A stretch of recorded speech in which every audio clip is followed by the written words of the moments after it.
The email came in at exactly 2:30 a.m., just as the cabin lights dimmed and the São Paulo skyline vanished beneath the clouds. Subject line: Termination notice. Effective immediately for a few seconds. I couldn't process what I was reading. I kept blinking, thinking maybe the screen hadn't fully loaded. But it had. It was all there, in perfect clarity. My name, my role, and the sentence that made my heart drop through the floor. Your employment with Venturon Technologies has been terminated. Effective immediately. Your access has been revoked. Please do not return to any company property. No call, no meeting, no thank you. Just this sterile, final notice. And the sender? Grayson Hart. The CEO himself. The very man who shook my hand 2 weeks ago and said, "You're the only one I trust to pull this off. Marin." I looked around the cabin. Everyone else was asleep, curled into their business class pods with eye masks and wine-stained pillows. I was alone with the hum of the jet engines and a silence that suddenly felt louder than anything I'd ever heard. 10 days, 3 continents, Tokyo for initial alignment, London for compliance, São Paulo for the close. I hadn't just participated in this deal, I'd built it. 3 global giants. 1 synchronized move to Venturon's cloud system, 1.5 billion across 5 years. And now, I didn't even work there anymore. I felt something cold settle in my chest. Not rage. Not yet. Just disbelief. Like someone had pulled the ground out from under me while I was still mid-step. I stared at the laptop in front of me for another full minute. Then, without saying a word, I reached under the seat and pulled out a second laptop, matte black, unbranded, and encrypted. The one no one at Venturon knew existed. I opened it, logged in, watched the screen blink awake, and I smiled. They thought this was the end of my journey. They had no idea I'd already started another one. 3 weeks earlier, I was standing in that same glass-paneled boardroom on the 32nd floor, watching grown men scramble to save a collapsing $400 million contract. The client, a notoriously difficult European consortium, had walked out mid-negotiation. Legal was in panic. Finance was pointing fingers. And the VP of Global Sales had nearly burst into tears. I didn't wait to be asked. I just walked in, grabbed the abandoned proposal from the table, rewrote the core structure in 20 minutes, and requested a private call with the consortium's head delegate. By the next morning, the contract was not only salvaged, it was expanded to include 2 new territories. That wasn't my first miracle for Venturon. It was just the most recent one. After the win, there was a champagne toast in the executive lounge. People clapped. Grayson gave one of his hollow grins and said, "Now that's the kind of leadership we need at the next level." Someone even slipped a promotion rumor into the hallway chatter. Executive Vice President. Global Strategy. The title sounded ridiculous, overblown, and overdue, because I wasn't just a closer, I was the firewall. The one they called when the men in suits couldn't land the plane. I'd negotiated with energy giants, telecom empires, and foreign ministries. I spoke 4 languages, kept 2 phones, and lived out of airports for 7 years. I made Venturon look far more stable than it really was. And still, the title never came. A week after the champagne, I was told the promotion was in progress, then under review. Then, silence. At first, I thought I was being paranoid. Maybe they were restructuring. Maybe HR was slow. Maybe. For once. It wasn't personal. Then I overheard it. It was during a board lunch. I was in the adjoining conference room, preparing a portfolio. The sliding door had been left slightly open. "I mean, come on." One board member chuckled. "Marin's brilliant. But let's be honest, she walks into a room and no other guy wants to speak. She dominates every pitch." Another replied, "Yeah, she's not exactly EVP material. She's more field ops." Field ops. Like I was some glorified negotiator they could fly around and then forget about. That moment stuck with me longer than the missed promotion. Because the truth was clear. They didn't want to promote me. They wanted to contain me. Too confident. Too polished. Too many wins that couldn't be redirected to someone else. I was the one they called when the deals needed saving, but never the one they wanted at the table when credit was handed out. I stood there in that empty conference room, holding the portfolio I'd spent weeks building, and realized something bitter but undeniable. It wasn't about merit. It was about threat perception. The quiet ones got elevated. The loud ones, especially the ones like me, got sidelined. And yet, I didn't storm out. I didn't raise hell. I returned to my desk, booked 3 back-to-back international flights, and got to work on the biggest deal of the company's history. Because if they wouldn't give me the title, I'd build one of my own. It's funny how betrayal rarely arrives with a loud crash. Sometimes, it drips in like a slow leak, unnoticed at first, until you're standing in a room ankle-deep in water, wondering when it started. A year ago, Mallory Hart was in trouble. She had just been hired into Venturon as a strategic advisor, a vague title padded by legacy, Grayson's daughter. She had no technical background, barely 2 years of corporate experience, and one very large mistake, an unauthorized data transfer during a client demo that accidentally exposed personal information from a pilot partner in Singapore. It should have been a public scandal. The legal team panicked. The marketing department froze. And Grayson? He called me. "Clean it up quietly," he said over the phone. "She didn't mean to. She just didn't know." I didn't argue. I pulled every connection I had, worked around the clock to contain the leak, and spun the story into a beta testing glitch that never made it past trade blogs. I even took the media call myself, so her name wouldn't appear in any press notes. No one thanked me. I didn't ask for it. I told myself it was loyalty, that protecting the company meant protecting everyone in it, even the CEO's daughter. But loyalty starts to rot when it isn't mutual. 3 days before my trip across continents, I opened a shared drive to finalize our pitch materials for the Trident deal. These were the slides I'd been refining for weeks. Charts, analytics, proposal structure, all laid out with precision. There they were, perfect. Exactly how I'd left them, except for one detail. The document properties listed the author as Mallory Hart. At first, I thought it was a mistake. Maybe she had downloaded them and accidentally saved over. But as I clicked through the deck, I realized she had made subtle edits, rephrasing bullet points, adjusting the layout slightly, but keeping my entire structure intact. The bones were mine. The pitch was mine. The name on it wasn't. She hadn't even bothered to notify me. That night, I sat in my apartment with the city lights glowing just beyond the window. I stared at the slide deck until the lines blurred. And then I did something I wasn't proud of. I closed it. I didn't confront her. I didn't message Grayson. I didn't tell a soul. Because deep down, I already knew what would happen. They'd dismiss it as collaboration. They'd say I was imagining things. Worse, they'd think I was being territorial or emotional. That word always came up when a woman questioned power. So I said nothing. I packed my bags, I finalized my flight routes, and I told myself it didn't matter. But it did. Because the hurt wasn't loud. It didn't explode. It seeped in slowly, every time someone praised her strategic clarity, every time I sat in a meeting and watched her recite my words like they were hers.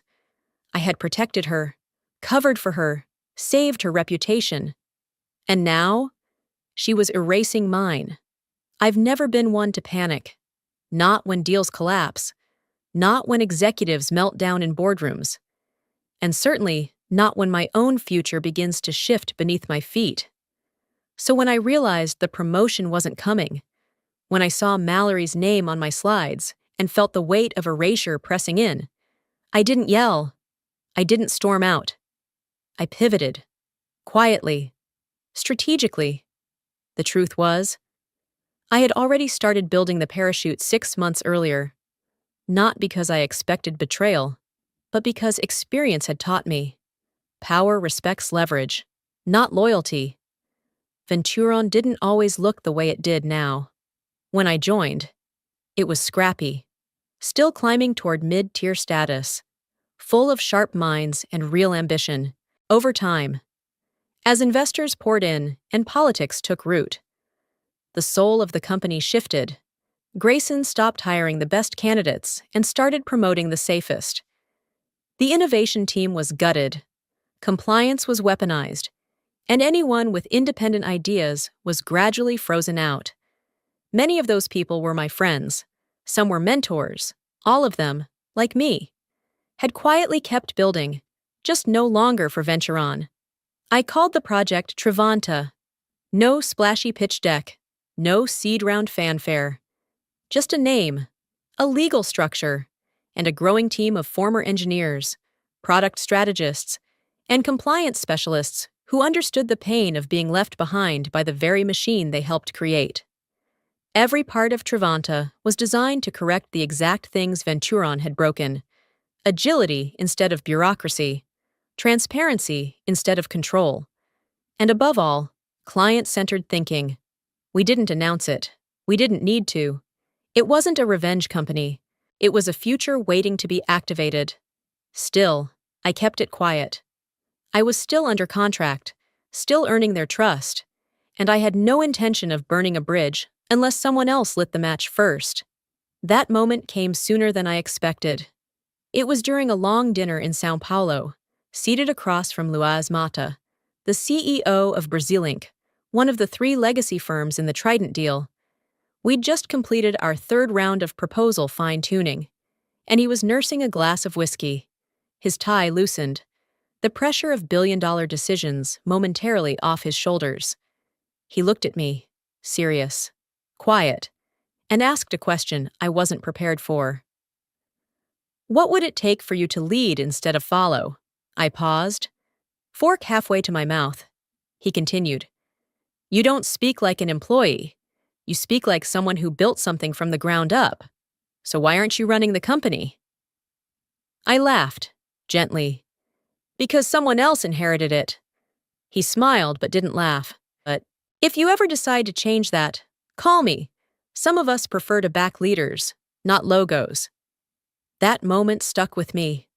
Not because it was flattering, though it was, but because it mirrored everything I'd been trying to ignore. Clients could sense it. They felt the gap between the person doing the work and the people taking the credit. They saw the same things I did: the political appointments, the weakened innovation, the strange silences after strong results. And they were watching me, waiting. When I returned to New York, I didn't tell anyone what Louise had said. I didn't tell them about the side calls I'd begun receiving from Telnova's procurement director, or the subtle inquiries from Eurocom's legal team about alternative partnership models. But I did expand Trivanta's charter. I scheduled quiet meetings with my core group: former legal lead Jenna Park, systems architect Raheem Silva, and ex-finance strategist Noah Tan. We didn't use company emails. We didn't meet in offices. We met in apartments, over dinner, on encrypted channels. Every piece was falling into place. Venturon thought I was there closer, but I had already started something they couldn't see: a company that didn't need to close deals with power, but with purpose. If anyone had walked into the executive ballroom without context, they would have thought it was a coronation. Gold linens, crystal chandeliers, a live quartet.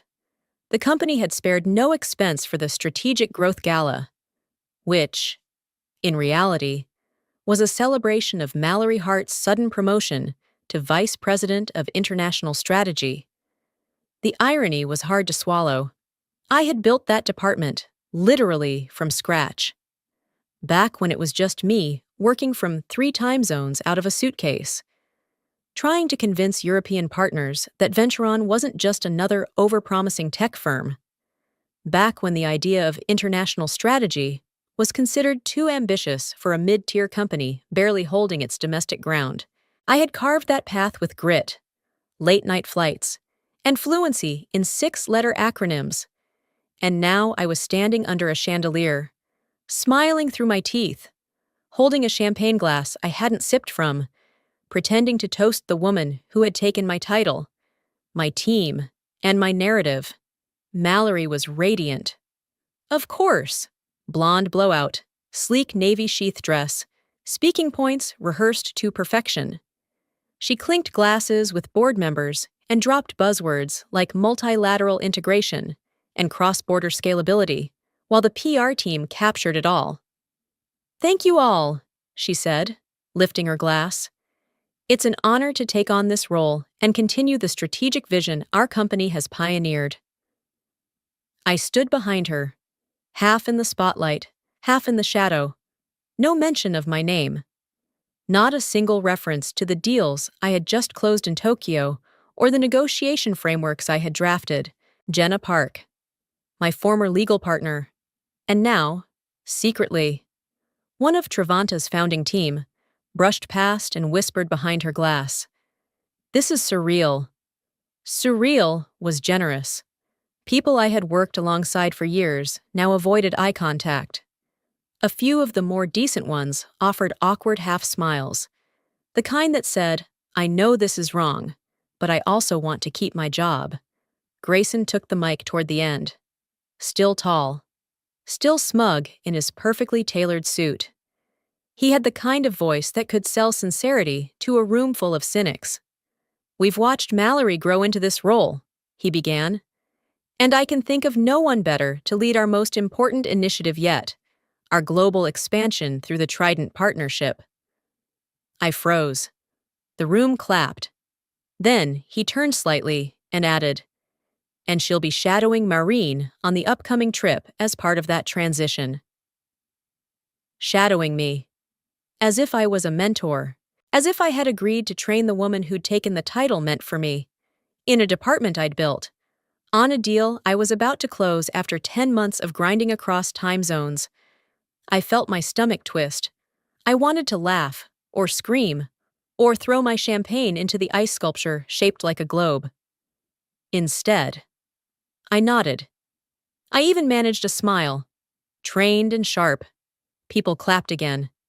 And I pretended the sound wasn't nails against glass inside my skull. But inside, humiliation burned like acid beneath my skin. Not because they replaced me, but because they expected me to help her do it. Gracefully, quietly, like a good soldier who knew when to disappear. I took a slow breath and sipped the champagne for the first time. It was flat. Mallory turned and leaned in, all warmth and performance. "I hope we'll have time to talk through the São Paulo structure before the meetings. I'm still trying to catch up on some of the European details." "You should," I said calmly. "They tend to ask tough questions." "Oh," she giggled. "Well, I'll just point them to you. You always know what to say." I smiled. The kind of smile that comes right before the drawbridge lifts, because I already knew she wouldn't be going. They didn't know it yet, but I'd already booked a second itinerary, one that didn't include her, or Grayson, or anyone from the company that had just buried my name under a job title with a fresh coat of lipstick. By the time I landed in Tokyo, I hadn't slept properly in 4 days. The gala, the fake congratulations, Mallory's smug request to walk through the São Paulo structure, Grayson's backhanded announcement, all of it had worn me down to the bone. But none of that mattered now, because what waited on the other side of each customs gate was something far bigger than my bruised ego. The Trident deal. 3 legacy telecom firms, Telnova in Tokyo, Eurocom in London, and Brasilink in São Paulo, joining forces in a historic cloud migration. It had taken me 10 months of whispered introductions, cultural navigation, and trust building to get them to the table. Now I had 10 days to close it. 3 cities, 3 continents, no margin for error. In Tokyo, The tension hit immediately. Telnova's CTO, Yuki Asano, was sharp, skeptical, and direct. You promise security, so do your competitors. Why should we believe you offer more than words? He asked this before the tea even hit the table. I pulled up the encryption spec sheet I'd designed with Venturon's internal engineers, a document the board hadn't even reviewed yet. I walked him through the exact protocols we'd customized for multi-jurisdictional compliance. Real-time redundancy, zero-trust architecture. When I finished, he didn't smile, he simply nodded. I see why they send you, he said. The others, they speak, but they do not understand. After the meeting, we shared a brief walk to his car. I paused, then asked softly, and if there were a leaner model, same tech stack, but fewer layers between need and delivery? Yuki turned his head. You mean less Venturon? Something like that. He didn't respond, but when he got into the car, he looked back and said, Send the materials again, privately. In London, Eurocom's legal team was warier. The Brexit regulatory shifts had made compliance a nightmare, and Venturon's standard contract language was riddled with ambiguities. I'd flagged it before. They hadn't fixed it, so I fixed it myself. At 11:40 that night, sitting in a tiny flat I'd rented for 2 nights, I rewrote the terms using my own templates, ones we developed quietly through Trevanta's counsel. Jenna Park. The next morning, I handed the updated drafts across the polished table at Eurocom's headquarters. The GC, a no-nonsense woman named Linda Clark, raised an eyebrow. This isn't the Venturon standard, she said. It's the one that works, I replied. Unless you prefer a 3-week delay and 50 red lines. She skimmed the top page. You did this? Yes, off the record. Linda smiled. Well, maybe next time we negotiate, you'll be sitting on this side of the table. I felt something flicker inside me. She wasn't just impressed, she was suggesting something, wondering out loud why I wasn't already the one leading the company I claimed to represent. And she wasn't the only one. By the time I landed in São Paulo, I was running on caffeine and willpower. The Brasilink meeting was the final leg: financial structure, revenue share model, data sovereignty, all the red flags in one room. And worse, Mallory was supposed to be there, supposed to shadow me. She didn't come. I knew she wouldn't. I had changed the itinerary last minute, rerouting myself through Argentina, ensuring no internal team could track my movements in real time. Venturon thought I was flying in a day later. I was already on the ground, already working. The meeting with CEO Luis Mata lasted 4 hours. He grilled me on risk thresholds, capital exposure, and long-term support models. When I held firm on the numbers the board had fought me on, he finally leaned back and exhaled. I trust you, Marine, he said, tapping the table. But I don't trust Venturon. You know that, right? I do. So if this falls apart later? It won't. He looked at me carefully. Unless you leave. That's when I leaned in. And if there were a way, I said, keeping my voice low, for you to get this deal without that risk, without the politics, the noise, the bottlenecks, would you be open? Louise didn't blink. You know the answer to that. 3 cities, 3 meetings, 3 quiet seeds planted. And in each one, the same pattern: skepticism toward Venturon, trust toward me, not the logo. Me. I carried the weight of the company across hemispheres, across time zones, across fatigue. I answered questions before they were asked, rewrote contracts on my own time, and stood between billion-dollar doubts and billion-dollar commitments. But I wasn't just closing a deal, I was opening a door.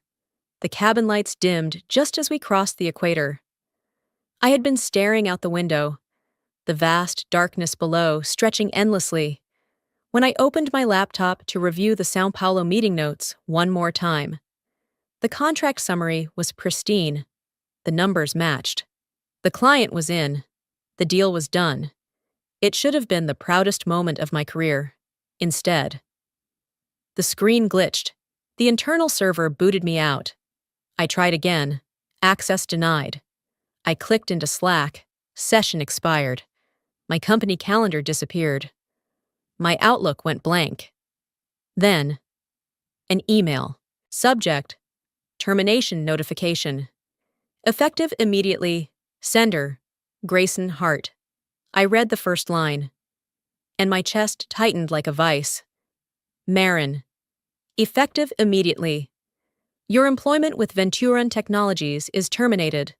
All credentials and accesses have been revoked in accordance with HR protocol. Please refrain from engaging with any company clients or partners moving forward. No salutation, no gratitude, no explanation. Just a knife. Slid quietly between the ribs. 35,000 feet in the air. For a moment, I sat completely still. The flight attendants moved quietly down the aisle, collecting half-empty wine glasses from the late-night service. Around me, the other business travelers slept beneath beige blankets, blissfully unaware. My laptop screen blinked again, this time going black. They'd locked me out of everything. I reached for my phone. Same result.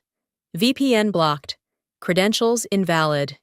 Even my internal contacts list was gone. They had erased me. No warning. No meeting. No chance to defend my role. This wasn't a restructuring. This was an execution. And the insult cut deeper than the decision itself. They didn't even wait until I landed. They didn't have the decency to look me in the eye. They fired me in silence, while I was mid-air, alone, after closing the biggest deal in company history. I should have felt rage, and maybe, in some distant corner of my gut, I did. But mostly, I felt insulted, not because they let me go, but because they thought I was disposable, replaceable, powerless.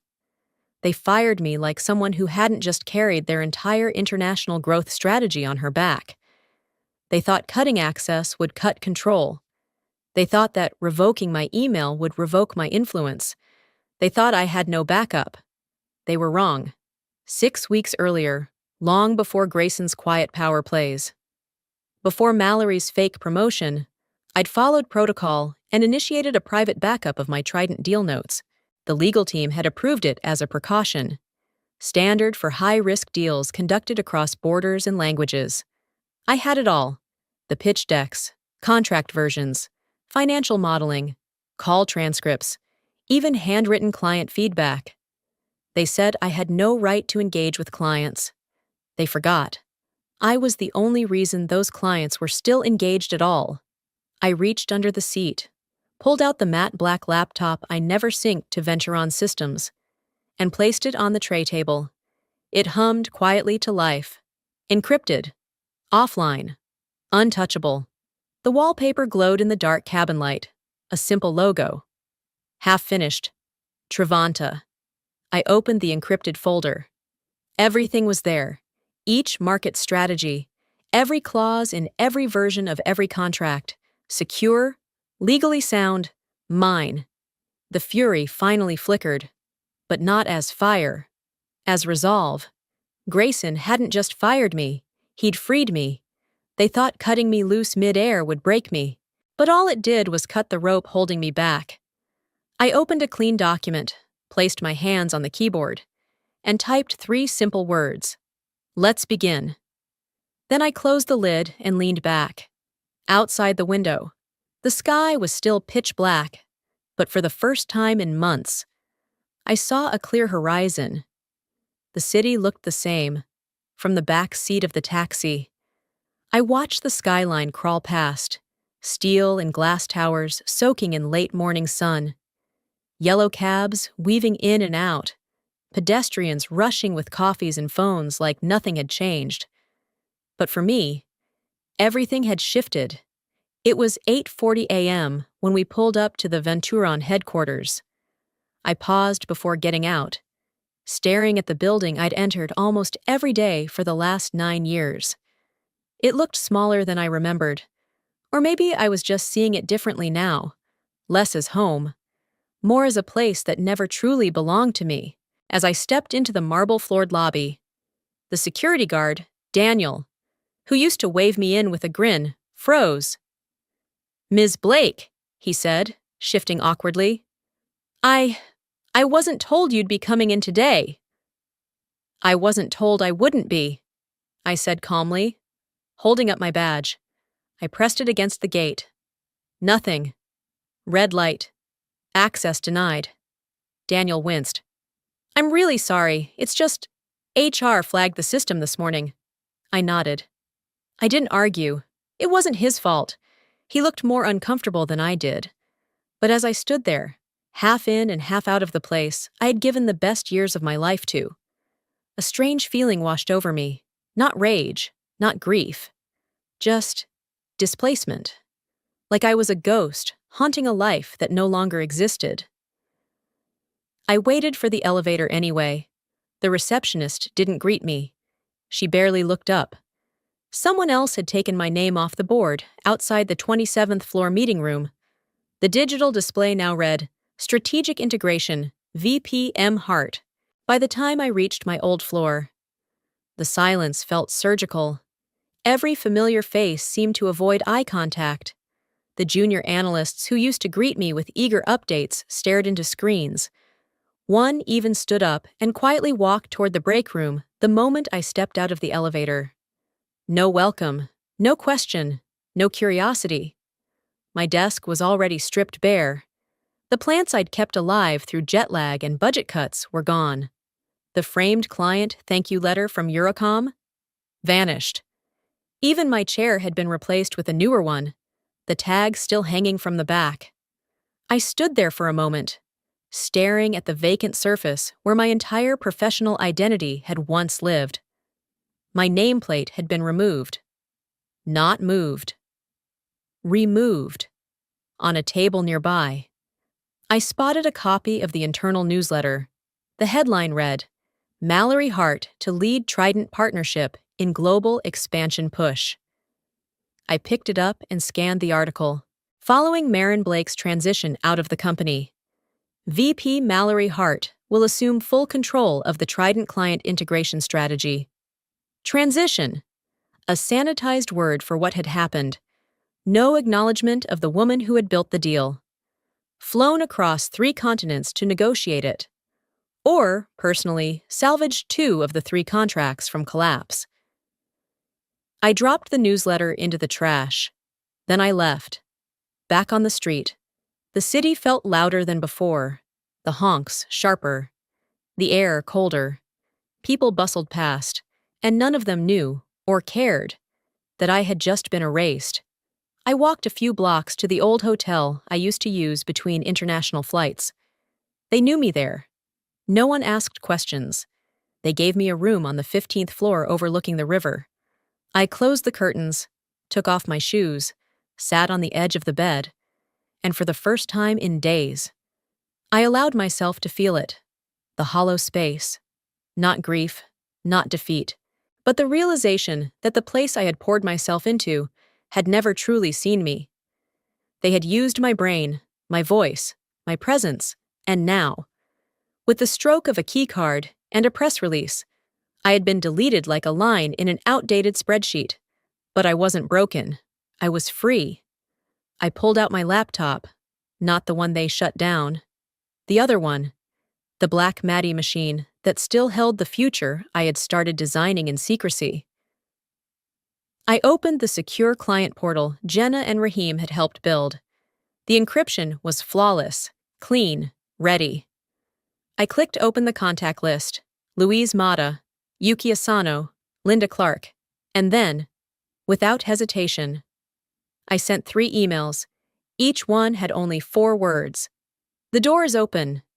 The morning after I sent the 3 emails, I sat in silence with a black coffee, a croissant I had no appetite for, and my laptop open beside me. The room was quiet, no celebration, no champagne, no inbox overload, just stillness, but not the stillness of nothingness, the stillness before the shift, like the sky before a storm. I knew what would be happening back at Venturon. Grayson would have walked into the Monday morning executive meeting already on edge. Maybe his assistant would have handed him a printed update about the Trident accounts.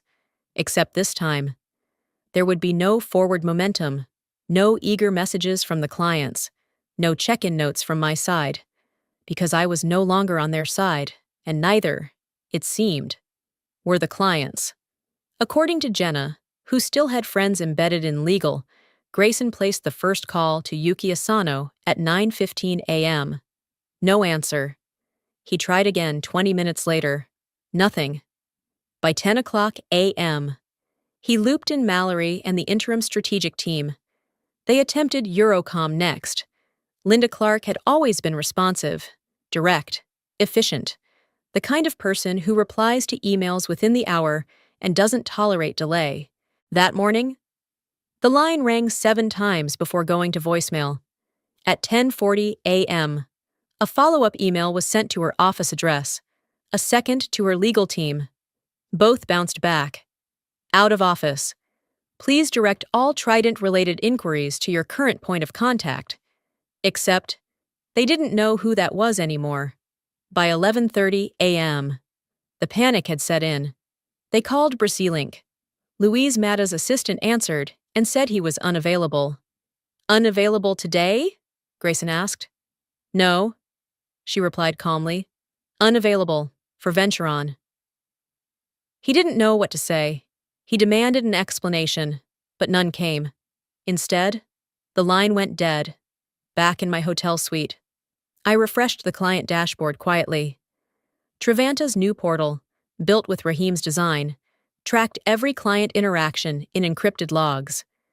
It wasn't just smart, it was invisible. No public launch, no flashy announcement.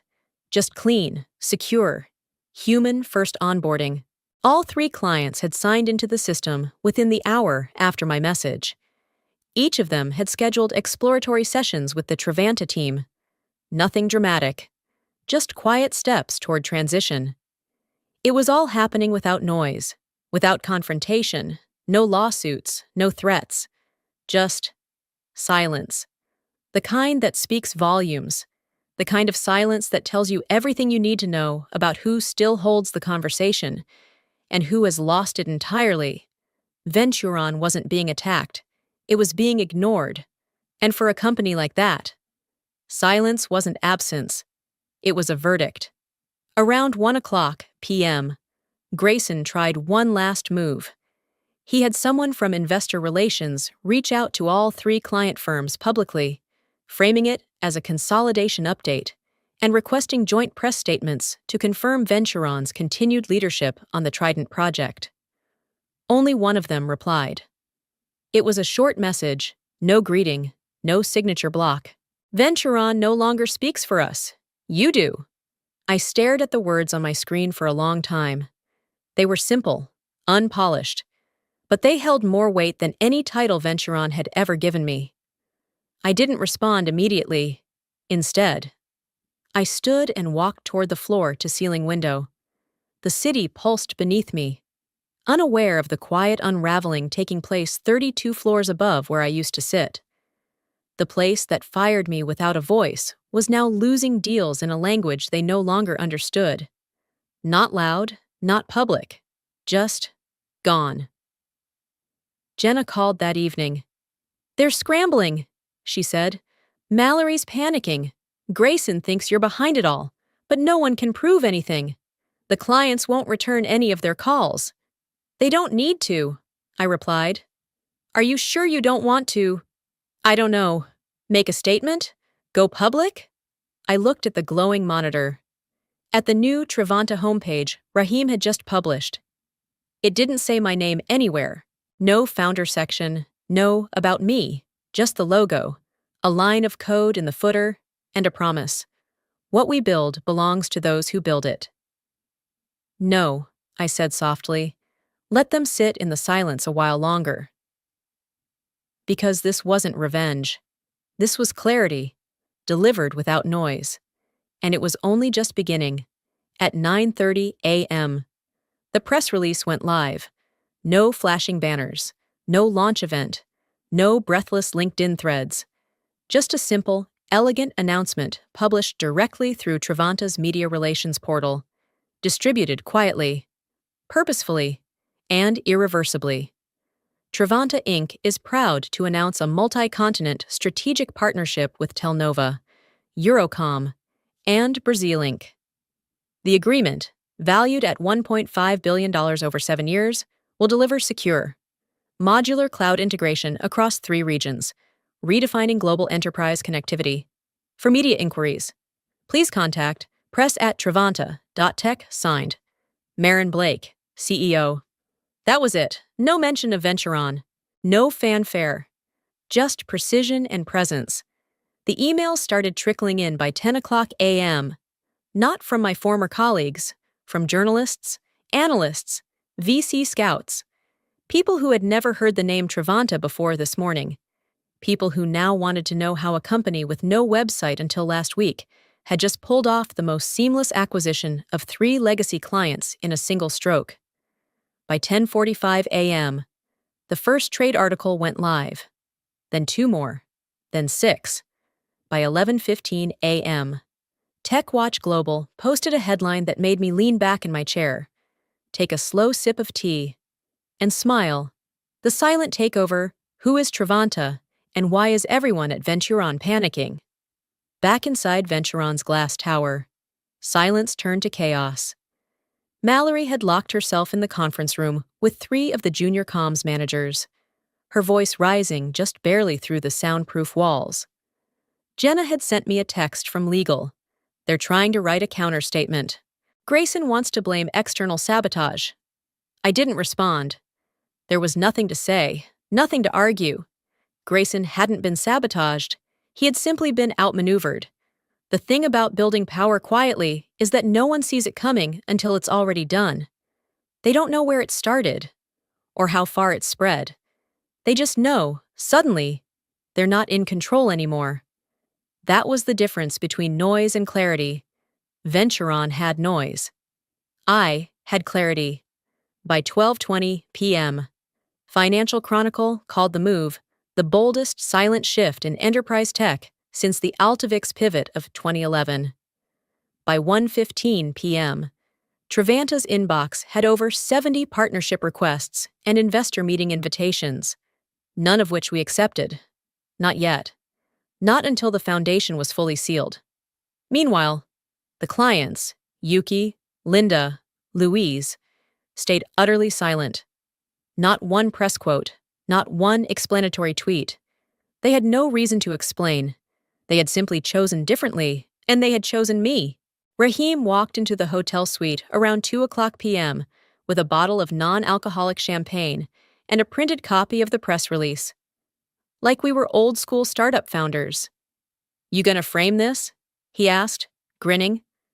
"I might tattoo it instead," I replied. He handed me a manila folder. Also, financials. They're already transferring implementation budgets to the accounts. Jenna triple-checked everything. No hang-ups. I nodded and exhaled. Not with relief, with recognition. This wasn't luck. This was designed. Every move had been deliberate. Every conversation planted. Every client nurtured. I hadn't taken Venturon's clients. I had earned their trust while Venturon was too busy promoting power plays and empty titles. Later that evening, I got a short voicemail from a number I recognized but hadn't saved. Grayson. I played it once, then deleted it before it finished. He didn't yell, he didn't plead. He just asked the same question they all ask when they finally realize what they've lost. Was this personal? Of course it was. It was also professional. It was strategic. It was overdue. I stood by the window that night, overlooking the city. The skyline no longer felt cold. It felt earned. They had taken everything with noise. I had taken everything back in silence. No announcement, no vengeance speech, just a name. On a page, Marin Blake, CEO, and the world watching, not because I demanded it, but because the results spoke louder than anything I could have said. The conference room at the Global Tech Summit in Munich was lined with deep blue velvet curtains and polished glass tables, luxury masking desperation. At 9 a.m., Grayson Hart stood at the front of room C214, flanked by his newest interim strategy lead and two compliance managers in stiff suits. The buzz outside was loud. Venturon had leaked news of a breakthrough partnership with a rising Eastern European cloud firm, hoping to signal recovery after the Trevanta collapse had rocked investor confidence. Only insiders knew the truth. This was not a breakthrough. It was a lifeline, and it was already unraveling. I watched from the back corner as they began setting up the projection screen. My entrance wasn't announced. I didn't need it to be. I had timed it for precision, not spectacle. Grayson paced as he spoke softly with the prospective partner's CEO, a broad-shouldered man named Marek Dvorsky. I had met him once before in Prague, over a long dinner where we shared ideas on sovereign cloud hosting. He didn't remember me yet, but he would. At 9:15 a.m., I stepped forward, calm, collected, wearing a slate gray blazer, a simple dress beneath, and confidence stitched into every step. Marek looked up and blinked. "Marin?" Grayson turned. The color left his face so fast, I thought he might faint. I walked to the table and extended a hand toward Marek. "It's good to see you again." Marek took it with a firm grip, confused but intrigued. "You're here with—" "I represent Trevanta," I said, "and I'm the other party in this negotiation." Silence rippled through the room like a dropped glass. Grayson's jaw tensed. "This is a closed session, Marin." "No," I said evenly. "This is a joint session. Trevanta was invited after your firm submitted two conflicting statements about global rollout capabilities. The summit organizers requested transparency, full partner alignment." Marek nodded slowly. The pieces connecting in real time. I opened my folder and laid out Trevanta's infrastructure map. Clean. Updated. Tailored to Marek's firm's regional expansion plan. Our model was leaner, faster, tested. His CTO had already signed off on the specs privately. Pending this final review, "I understand your position," Marek said to Grayson, "but we can't afford another misalignment. After what happened with Trident," Grayson cut in. "That was sabotage." I didn't flinch. "That was foresight. I offered them a choice. They chose clarity over politics." Grayson turned to Marek. "You really want to work with someone who abandons her company mid-deal?" I smiled, sharp, quiet, composed. "I don't abandon ships," I said. "I rebuild them, without the ones who drilled the holes." There was a beat of silence. Then Marek looked at his legal team. "We'll proceed with dual review," he said, "and I want Marine's proposal considered as primary." Grayson stepped back like he'd been hit. I could have ended it there. I could have taken the win quietly and left him to rot in the tension of the room. But I didn't come just for the win. I came for the dignity they took from me. So I looked Grayson in the eye, steady and cold, and said, "One condition." Everyone froze. "I'll proceed with the joint infrastructure, only if you're not involved. I don't deal with people who fire their architects mid-flight." The silence in the room turned heavy. Marek hesitated for just a breath, then nodded. "I respect that." Grayson's face collapsed into itself. For a moment, I saw not a CEO, but a man realizing the game was no longer his to play. He left the room without a word. Outside, Munich's streets buzzed with late spring sun and tourists crowding cafe tables. I walked toward a nearby courtyard, where Rahim and Jenna were waiting, both holding coffees, both watching the live feed from the summit on their phones. "Heard you dropped a bomb," Jenna smirked. "No bombs," I said, sitting beside them. "Just balance restored." Rahim raised his cup. "To the architect." I didn't raise mine. I wasn't finished yet. But for the first time in years, I felt like my name didn't need defending, because I had walked into the room they tried to shut me out of, and made it mine. At 7:45 a.m., I walked into the Trevanta headquarters as the morning sun poured through the tall windows, casting long lines of light across the clean, polished floors. The space was quiet, but it wasn't cold. It hummed with a kind of calm energy, the kind that only comes from a place built with purpose. On the far wall, a new plaque had just been mounted, etched in brushed steel. It read, Trevanta, founded by Marin Blake. Not tucked in footnotes, not hidden behind team credits, not erased or replaced. Just there, full, final, visible. I stood in front of it for a long moment, fingers lightly brushing the surface, remembering all the times my name had been written in drafts and then removed before the meeting. All the proposals where I did the work, but someone else presented the slide. All the press releases I edited that never once mentioned my contributions. They had taken so many pieces of my voice for so long, but they never really silenced me. And now, I didn't need to raise my voice, because the building spoke for me. Back upstairs, I stepped into the boardroom, not the sterile, chrome-heavy kind Venturan used to favor, but one with warm wood, soft lighting, and walls that invited conversation. Not domination. Linda Clark from Eurocom sat on one side of the table, reviewing an integration timeline with Raheem. Louise Mata was on a video call in the corner, laughing about the last soccer match in Brazil. Yuki Asano had sent a gift, 3 bonsai trees to place around the office, one for each continent Trevanta now supported. I sat at the head of the table, but it didn't feel like a throne. It felt like balance. That afternoon, I received a quiet notification on my phone. Mallory Hart had resigned from her position. Effective immediately. No formal statement. No interviews. Just a single line in the industry trades. Sources say the company is undergoing a shift in leadership structure following the collapse of several major partnerships. No one asked where she went. No one really cared.